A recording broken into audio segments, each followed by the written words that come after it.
Hello, everypony, it's Lotus Moon. I do hope you enjoyed my last two clop readings. This time, it's time for some comedy.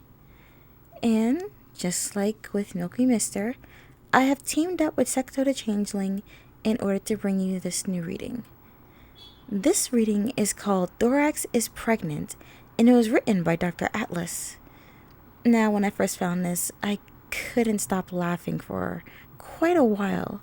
So I do hope it has the same effect on you, everypony. Without further ado, please enjoy.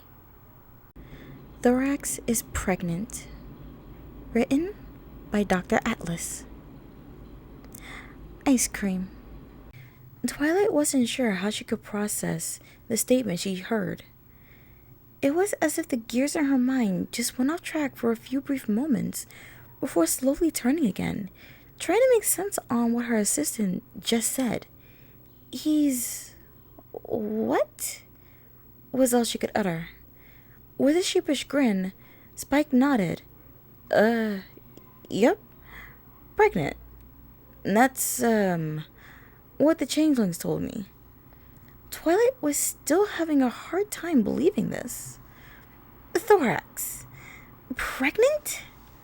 And that's all they said when I asked them why they had a cart full of food on them. They were taking it straight to their ruler. Felt like they were in a hurry, too. Twilight sat down on the library floor and rubbed her temples.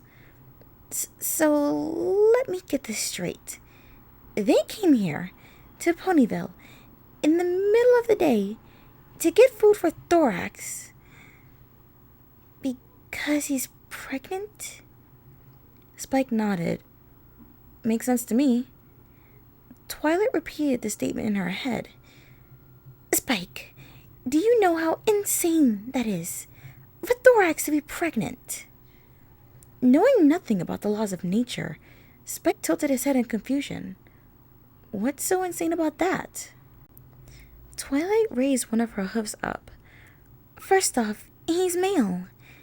I know that seahorses are on the same level, but that doesn't mean he should be too. What about seahorses?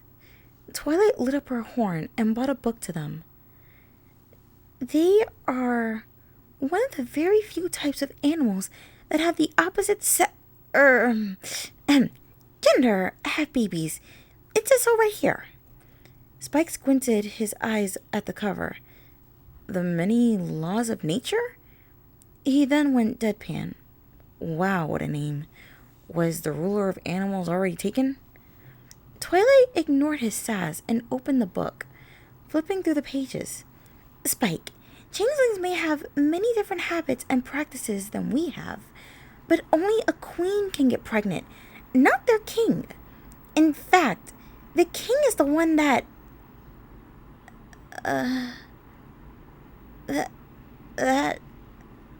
Twilight started trailing off, realizing Spike only knew so much about this subject. That what? Spike asked, Twilight instantly regretting explaining this. She lit up her horn and flung the book away from them. Oh, well, Spike, just like us, only a male can have a baby. You remember what I told you about Flurry, right? You just told me not to think so hard about it. But what does that have to do with changelings? I'm saying that, like them, only a female can carry an offspring. Spike crossed his arms, waiting for an explanation. Then explain to me how mares get pregnant and not male changelings. Realizing she just dug herself into this hole, Twilight blushed and tried to think of something on the spot. Well, you see, Spike, there is a time when, a mare and a stallion, She looked down at him, seeing his curious expression. They, You know. What? Said Spike, coming closer. What do they do? Twilight stepped back. They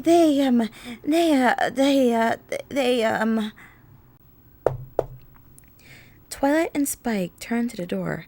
Twilight, feeling a wave of relief wash over her. Oh, thanks, Celestia, for convenient interruptions. She quickly trotted to the door, leaving Spike still questioning this. Coming! Wait, Twilight, I'll tell you when you're older, she blurted out, reaching for the knob.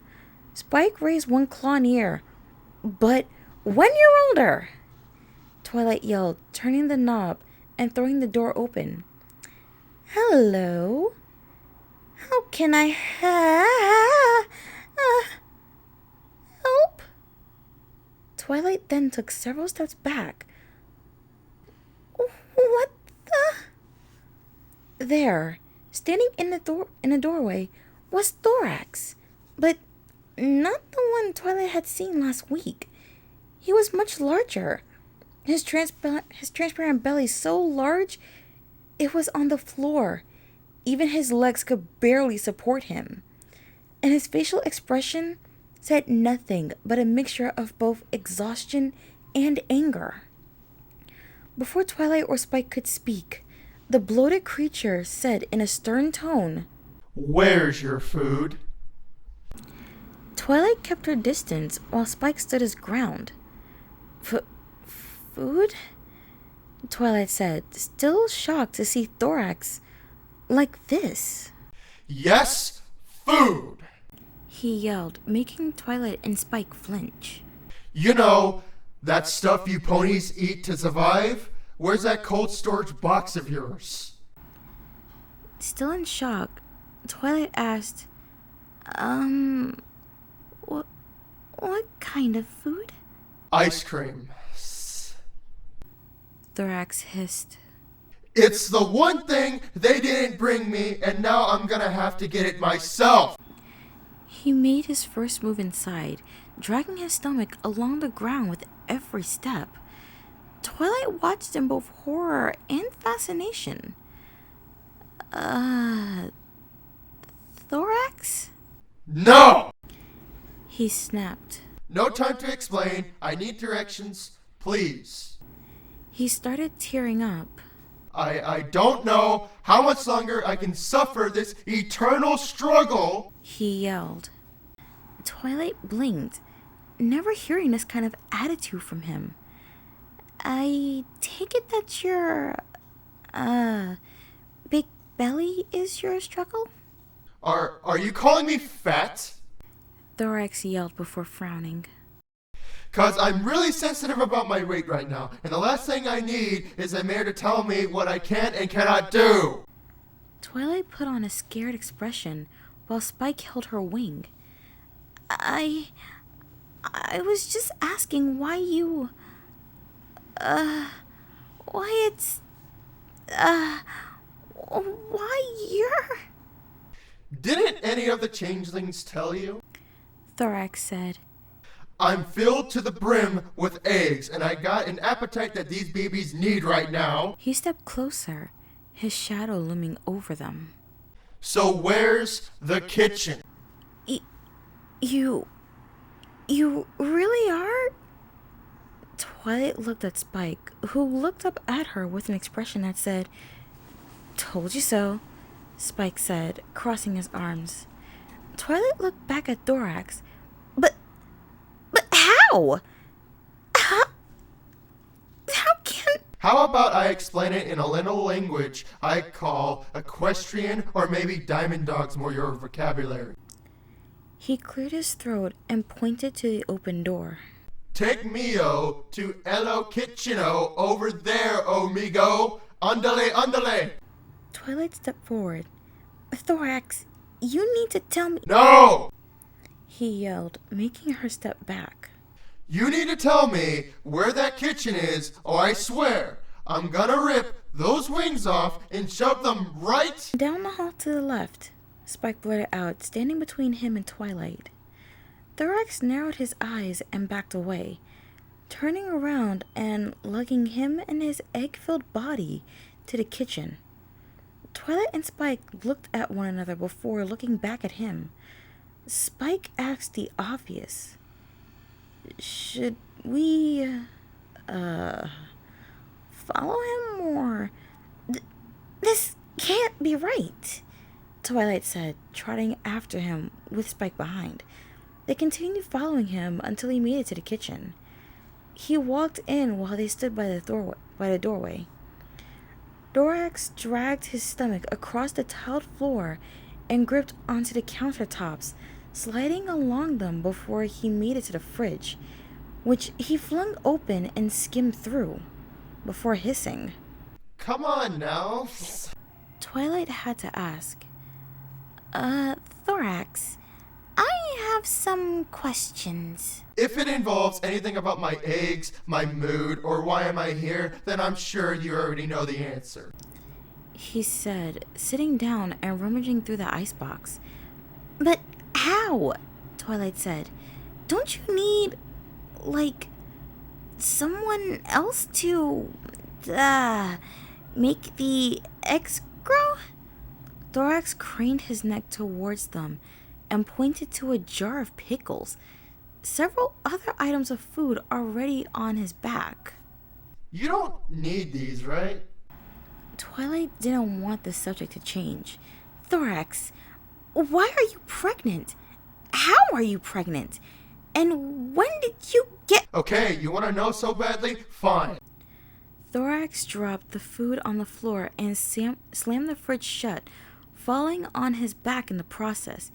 He strained to get up, but gave up and sighed. Can you just come closer? It was a pain to get here, you know.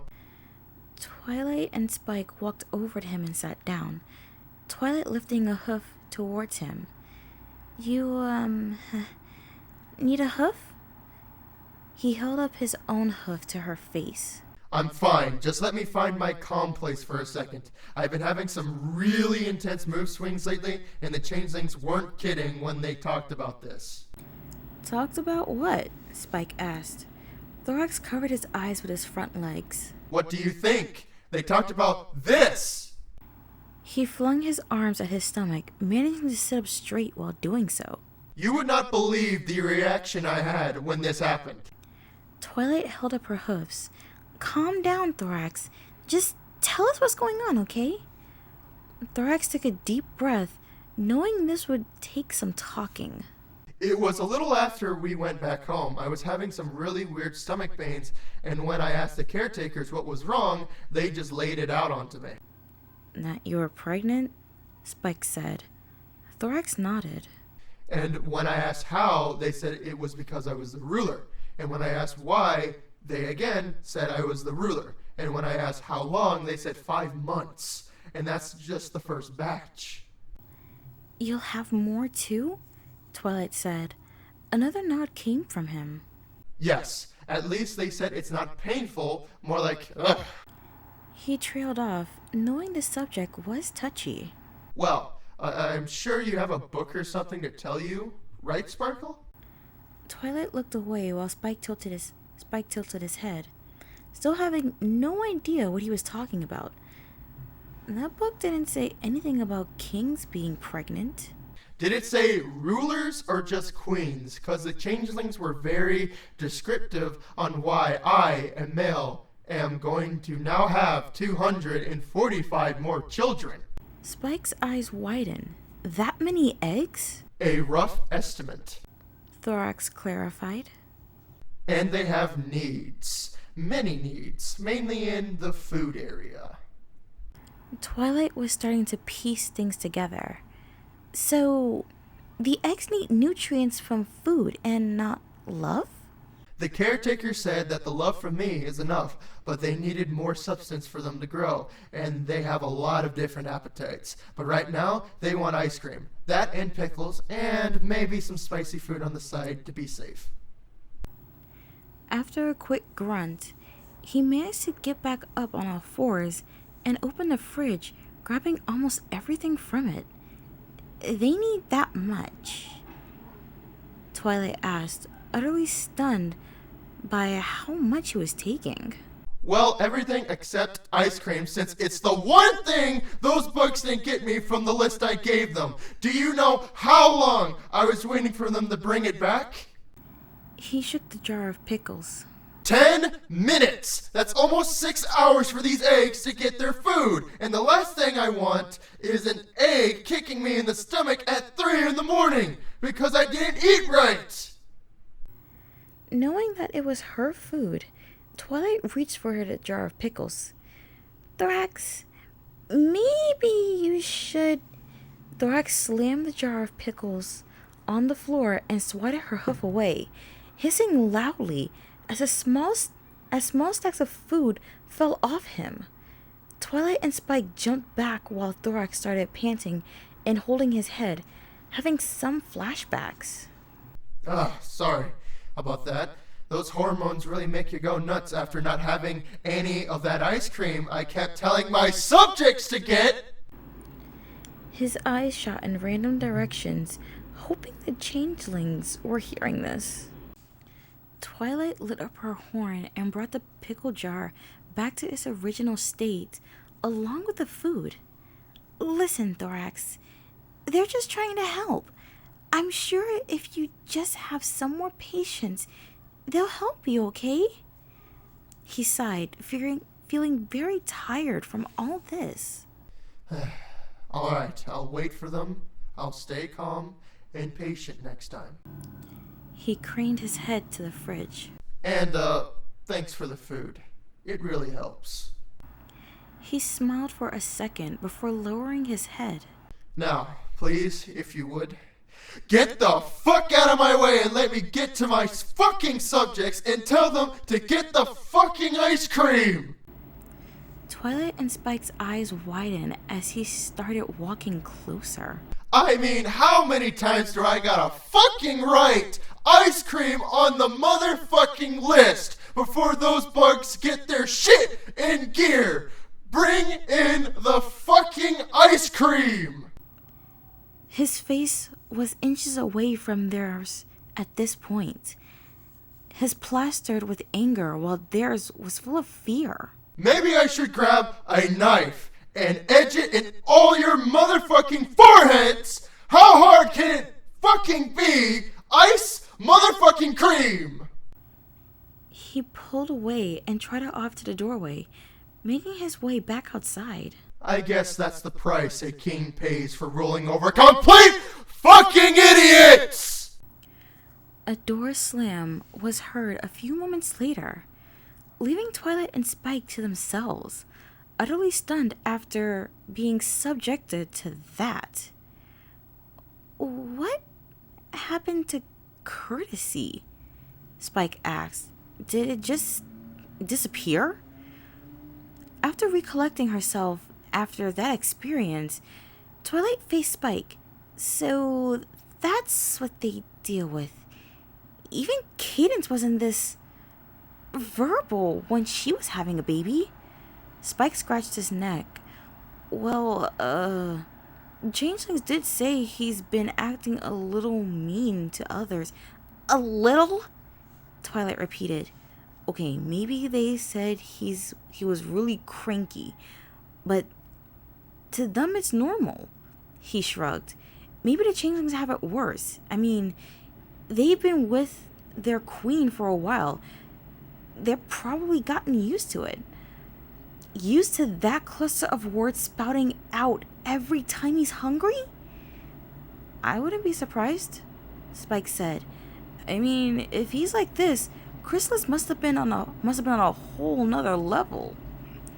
Twilight couldn't even imagine Chrysalis being in this state. Those poor bugs, she said, walking back into the hall. Spike nodded and followed. Anyway, now that that's out of the way, can you tell me how I said, when you're older. But when you're older! And that was Thorax is Pregnant, written by Dr. Atlas. Alright, everypony, so that was quite the interesting read we had there. Surely, Like Spike, we all have a couple of questions. Even though Thorax did plainly explain how and why he's pregnant right now. And to think he has to go through this constantly. Sweet Celestia, that's gotta be rough. And here I thought me just having one child will be hard in the future. To think of possibly having to give birth to more than one? Oh, that makes me cringe at the thought. Anyway, every pony. I do hope you enjoyed this reading. Secto and I worked pretty hard on it. And you gotta admit, he made a pretty good Thorax. Especially with all those expletives shouted. Boy, Twilight and Spike must have been really scared. I can only imagine what the changelings have to go through. Though Spike is right. Because they were with Chrysalis for so long, having Thorax like this must be a walk in the park for them. They gotta be used to it. But anyway, this was equal parts funny and terrifying. Every pony, I am Lotus Moon, and I want to wish you all a good morning, afternoon, evening, or night wherever you are. Good night.